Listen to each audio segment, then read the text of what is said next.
koalakefeshe. Hi, I'm Kefeshe from the YouTube channel koalakefeshe. This video is in collaboration with First Rate Tutors. First Rate Tutors is an amazing resource for A-Level and GCSE students who are studying English, history and politics. It gives you revision videos on loads of different topics within these subjects, and definitely make sure you check them out. First Rate Tutors has sent me a list of questions to answer for this video, so it'll be like a Q&A, get to know me type of video. So just a little introduction into me first of all. As I said, my name is Kefeshe and my YouTube channel is koalakefeshe. I make videos about education, like study tips, living a sustainable lifestyle, so I give vegan recipes and like my low-waste journey. I have just finished year 13. I studied biology, history and sociology, and I will be going into university, the University of Cambridge, in a couple of weeks to study human, social and political sciences, and I'm so excited. This could be a whole video in itself, honestly. There are so many little things which, you know, could boost your application a little bit. I guess my top tips for if you're applying to Cambridge or just Oxbridge in general, definitely go for the course. Don't just apply because you want to go to a university with a huge reputation. For me, I genuinely am interested in the course that I'm about to study, and if you have that passion, it's able to transfer into your application. Don't forget, for Oxbridge, you're not just doing your personal statement. As with most other universities, you're doing personal statement, submitting some essays, you're doing a test, you're doing an interview, and then you have to get good grades at A-Level as well. If you're not genuinely passionate about it, they can note it. Ignore all the horror stories about applying to Oxbridge. Go in with your head held high, know that you are amazing and that you are capable and you are intelligent, and whether you do get in or not does not define your worth. You don't get in if you don't apply. Like, you literally can't get in if you don't apply. So if you're doubting yourself, thinking, oh no, I'm not good enough, I should just not apply because I'm not going to get in. Well, of course you're not going to get in if you don't apply. But if you do apply, there is a chance that you might get in. Throughout your application process towards Oxbridge, do try and find as many people as you can who have gone to Oxbridge, like who you can personally speak to, rather than going to the student room. One, because it's better to have that interaction, like the insider knowledge of someone who actually went there and they're able to give you genuine, relevant tips, rather than not necessarily the student room, but like different social media forums of people just spreading myths and stressing people out about the Oxbridge application. I know I went on there and I was like, oh my gosh, everyone's got like 5 A stars at A-Level and they all like flying colours in their GCSEs, like I'm not good enough, like all of these people are so amazing and I'm not going to be able to get it. But honestly, it's so much easier just to speak to someone who actually went through it, and they can tell you, you know, I struggled through the application process, I didn't get all A stars. Like, that is the genuine student who is at Cambridge or Oxford. If you are interested in applying to Oxbridge and you want some advice, please feel free to just leave me a DM. My Instagram is koalakefeshe, same as my YouTube, koalakefeshe.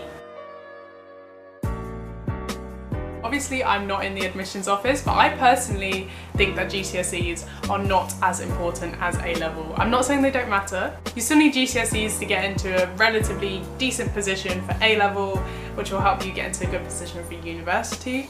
So do still work at your GCSEs, but I think my GCSEs, I don't think were Oxbridge GCSEs.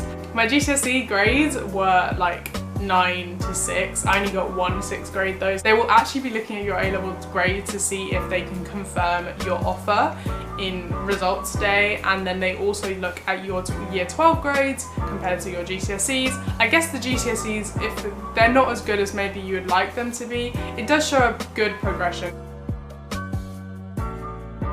I think my biggest mistake in A-Levels was revising the stuff most that I actually enjoyed, and I practically ignored the others. I did kind of skim over it, but I kind of thought, you know what, I'll address it when it gets closer to the time. And of course, never did. Just sit down, make yourself revise it, and you will be so grateful afterwards that you've done it. I personally did this, but I think it ties into this question. But I would say start looking at universities as soon as you can. So most universities have open days in autumn and in summer, and most students go in year 12 in summer and then in year 13 in the autumn. What I did was I went in year 12 in the autumn. A lot of the talks that I went to in like different open days, I was like one of the youngest there. From the start of year 12, I was looking at universities, ticking them off my list, seeing which ones I didn't like, which ones I did like, right from the very beginning. This meant that it was a lot easier towards the end of the year when I was having to write my personal statement. I didn't have to, you know, travel around to different universities trying to figure out where I want to apply to, while I was also trying to write my personal statement, and I was also writing my EPQ at that time as well. I think for me, I am a timetable person, so I would every day schedule when I'm going to study each subject, making sure that I didn't spend too much time on, say, sociology or biology, and I could look at them all evenly. Even if you just make a to-do list, make sure that you are doing equal amounts of every subject. Also, in terms of securing top marks, I'd say practice as much as you possibly can. I believe that I used every single practice paper that there was online for biology. I'm pretty sure I did. And then I used nearly every single practice question that there was for history and sociology. For history and sociology, I attempted to do about 2 extra essays a week, and these would be handed in to my teacher. If they were like short essays, that's fine, or like long essays, but I tried to get 2 minimum each week. I can definitely say with confidence, me in my own time practicing questions and doing full papers was the most impactful thing in getting my grade to go from like a B to an A to A star. I think I spent like 75% of my revision time doing practice questions and about 25% of the time like looking over content, because you start to remember content while you're writing the questions and the papers, and sometimes I would do the questions with my books open, so I'm learning content or revising content while I'm doing the practice question. I personally don't feel like students should try to have it all. I think before lockdown I was thinking, you know, strive for the top grades, have a good social life, keep up extracurricular, do social curricular, you know, do everything, and you know, I'll be completely fine. But to be honest, it is much more important that you take care of your mental and physical well-being then you try and have it all. You're not a superhero, so don't stress yourself out trying to get everything, and sometimes you will have to prioritize things. For me, that meant a lot of the time prioritizing my education. I think if you were trying to have it all, I would suggest following a very strict like 9 till 5 is my working hours, or what I did was the school day was when I did my studying, so all of my free periods I worked in. That wasn't a time where I could just mess around with my friends, that was the time that I studied. I was in school to study, I wasn't in school to mess around with my friends. After school you could chill a little bit. A lot of the weekends I was free, I was doing things that I enjoy, but I also study as well, but not as much as I did during the school day.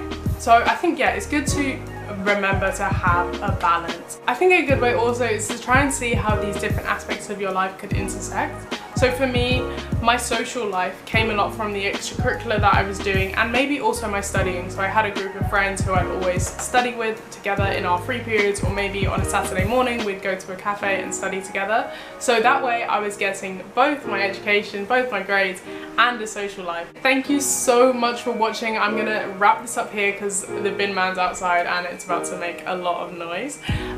Thank you so much for watching. Definitely check out First Rate Tutors, check out my channel as well, koalakefeshe, and that's it. Don't forget to like, comment, share and subscribe and all of that jazz, and I'll see you next week. Bye!